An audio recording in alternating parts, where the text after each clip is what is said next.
Looks like the killers of Ahmaud Arbery are going to be traded for a lot of these in their future. Coming to paperback and e-readers, ISIS Legacy. The sorority secrets of the goddess next door are revealed in this all-new ISIS series adventure. Pre-order your copy of ISIS Legacy on Amazon.com today. A couple of days ago, the three suburban commandos who murdered Ahmaud Arbery were convicted of federal hate crime charges. Now, there wasn't much media coverage of the federal hate crime trial of Ahmaud Arbery, but I believe that was by design because the white supremacist media does not like to cover stories when they lose, and they don't want to cover stories where they lose and there's practically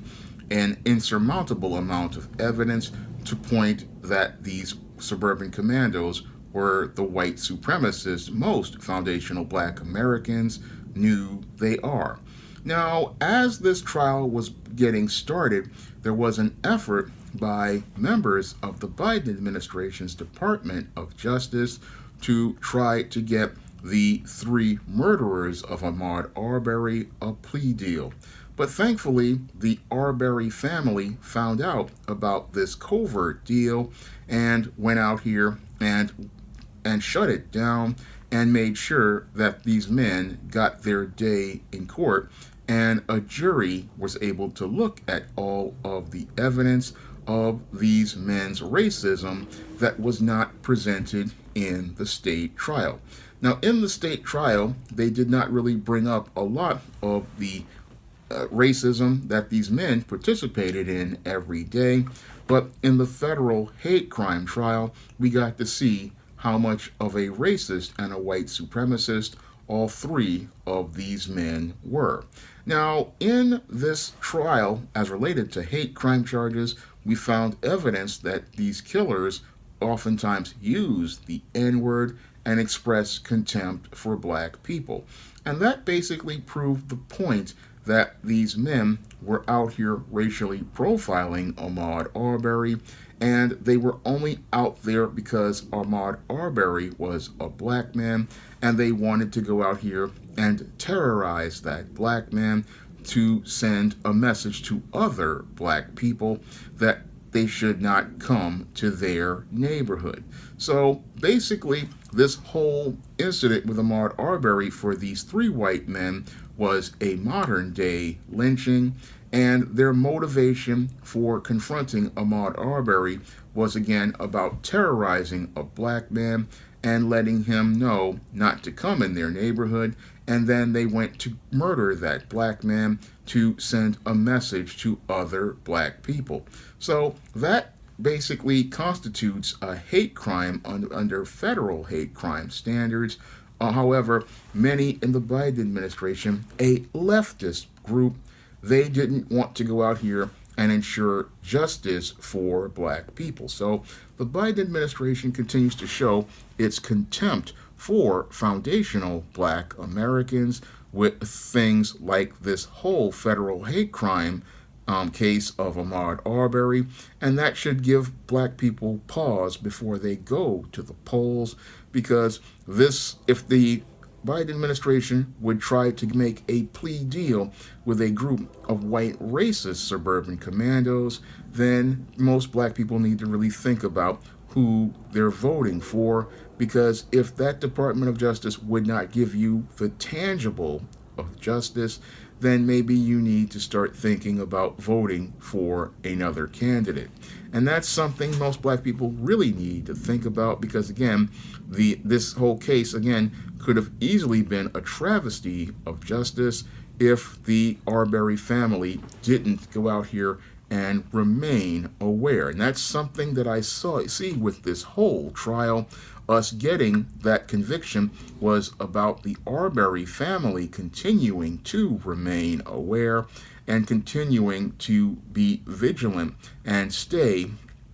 on course. And that's why they were able to get justice not only in state court, but also in federal court, because it's not just about getting a conviction for murder, it is about convicting these men and letting everybody know that these men have evidence of being racist and white supremacist. And that evidence was clearly shown to everyone in the Arbery trial, that these men who said that, oh, they were just protecting the neighborhood, were nothing more than suburban commandos looking to terrorize a black man, and they were participating in the terrorism of a black man. And that's something black people really need to be more aware of, because we've got a lot of these suburban commandos out here, and these suburban commandos are a clear and present danger, and we need to ensure